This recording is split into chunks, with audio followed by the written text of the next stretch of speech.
Hey, what's going on everyone? Vega here from Serpent X Tech, and I have a confession to make. I haven't been doing as good as I could be on keeping up with maintaining my devices. Obviously, I've been busy, and as you can see here, this thing is very dusty, but that's not the main focus of today's video. The main focus is the FPGA, this C1100, and look at how nasty this boy is. Oh my God, we gotta clean this bad boy up.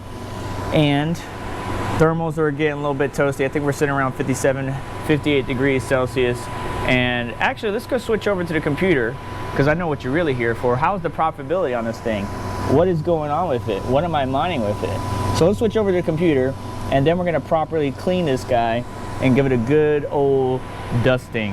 Unfortunately, as far as profitability, GPU mining and FPGA mining has taken a hit. When I was averaging around $1, $2 a day previously, it is now diminished quite significantly, with only the Superscalar K10 or the CoinEngine P2 being the most profitable, at least on this website, right? Because there are other devices not shown here, as well as other tokens not shown here. For example, Radiant is not shown for the C1100, but I showed you how to mine that. If you want to check out my channel, go look up Radiant FPGA and you'll see it, as well as the review of the CoinEngine P2.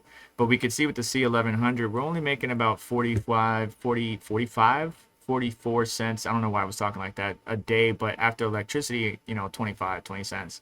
So nothing too crazy mining Alphium, whereas Sidera, Caspa, Bugna are all in the negative, 34 cents, 33 cents, so on and so forth. Now, if we look at adding Radiant, which was one that I was focusing on for a hot minute there, that is also negative 30 cents a day when we're looking at fiat. But I don't focus on fiat. I focus on the amount of cryptocurrency we can earn with this FPGA for a particular project. So 0.25 Alphium a day, 0.145 Caspa, 0.123 Radiant, 63 Sidera, so on and so forth. So just accumulating as much as I can. And Gram, while it is mineable on some FPGAs, not all of them, I don't like the commission rate, unfortunately, so I haven't really participated in that. But also another one is Etica, that's not on here as well. And again, in my videos about FPGA mining and showing you how to load up some of these bit streams, like for mining Radiant, I do talk about the communities and how to get in and stuff like that. I can invite you manually,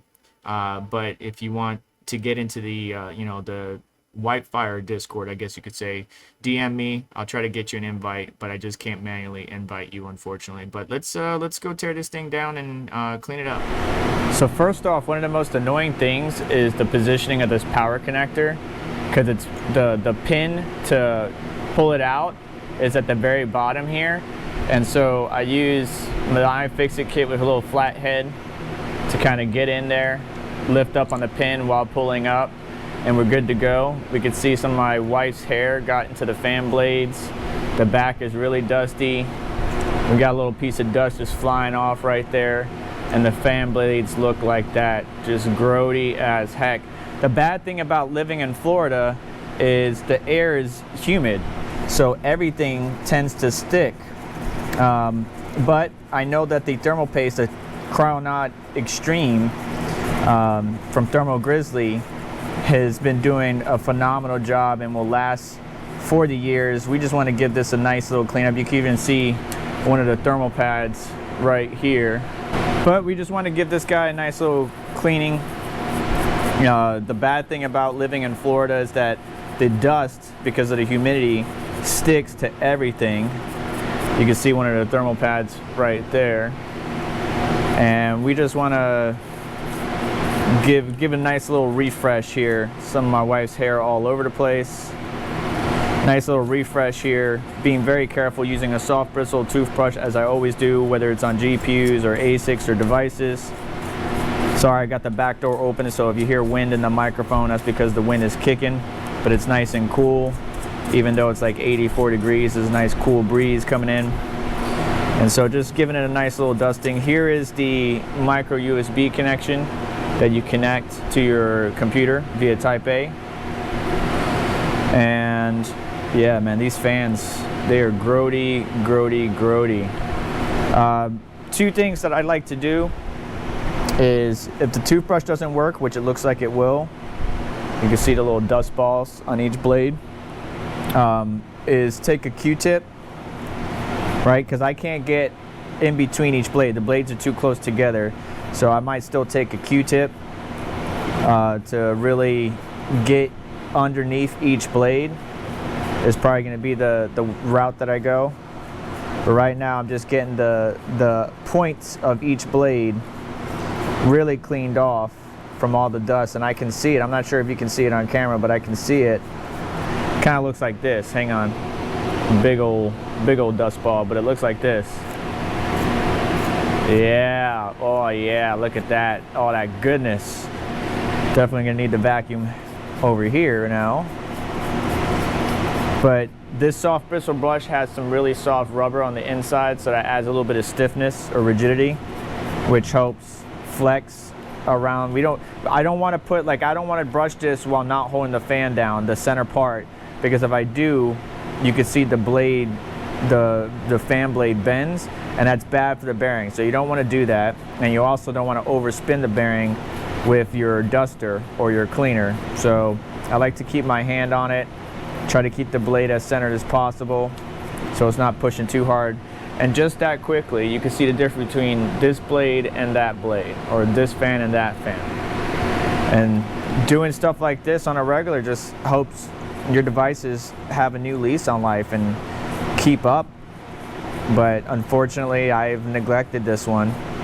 Been busy and need to do better about it. So cleaning it up, getting everything situated, we'll get this bad boy back in. Once I'm done doing this, again, I'm gonna hit it with the Q-tip. I'll show you that here in just a moment. And then hit it with the blower fan, and we should be good to go. There's no need to repaste and put thermal pads on, because again, I use good quality stuff, and it should last throughout the life of this device, unless I let it get really, really bad. Thermal Grizzly Cryonaut Extreme as the thermal paste, and then Thermal Grizzly minus pad 8s as the thermal pads, which aren't the best, but you know, they're pretty good. Let me go grab a Q-tip real quick and see. All I'm doing is, again, holding the center of the blade so I don't bend it. I'm taking the Q-tip and I'm just going like this underneath the blade just to loosen up. The small little blower that I have will help me get the rest. But the more deposits we have on these blades, the more rotational force it's going to have. So it's going to have more load on the bearing, because we have dust that actually builds up weight while it's so minute, can actually wear on the bearing over time. So just cleaning off the blades, you can see the dust rolling off as I clean. Just good to do this every once in a while. I mean, you could properly tear this thing down. It's not too hard, actually. So we got 4 main screws for the core of this FPGA, and then we got 2 others on the outside, so 6 total. This back plate does come off. If I leave the 4 main core screws on and I take the back plate screws off, the 4 on the outsides, I can take this back plate off, replace the thermal pads without replacing the cooler. Otherwise, these 4 screws hold on the Osprey cooler onto the actual core of this FPGA. So I'm going to continue on with this, hit it with my little Amazon blower. Not much, a little 3-in-1 vacuum Amazon blower. Don't be like hardcore in it and trying to ramp up the fans all the way, but we just want to blow off any residual dust, and then I'll meet you back on the computer for the actual thermals, if we actually improved it from at 60 degrees Celsius to what I'm hoping it be back down to of 58, maybe if anything 1 degree, 59. So we shall see. It could be a lot better, but I did give the CPU and this 120mm fan over here a little bit of a cleaning, but the FPGA just looks so much better. And it feels fresher too. Like, I could feel a little bit, pretty good amount of airflow coming out the top there. So let's see what the thermals settle down to. Well, that's a lot better than I expected. 56, 57 degrees, dropped down 3, maybe 4 degrees depending. Not bad. We let it get up to temp. Yeah, 57, 56.6, 57.16, 57.16. Yeah, so 3 degrees. Just by cleaning off the FPGA or your GPU or anything with fans. Who would have thunk it that this would work? Well, it did, and it improved my thermals quite drastically. So don't neglect your hardware is the moral of the story. But that is it. I just wanted to share this little adventure, little experience, little update for you because I just been busy.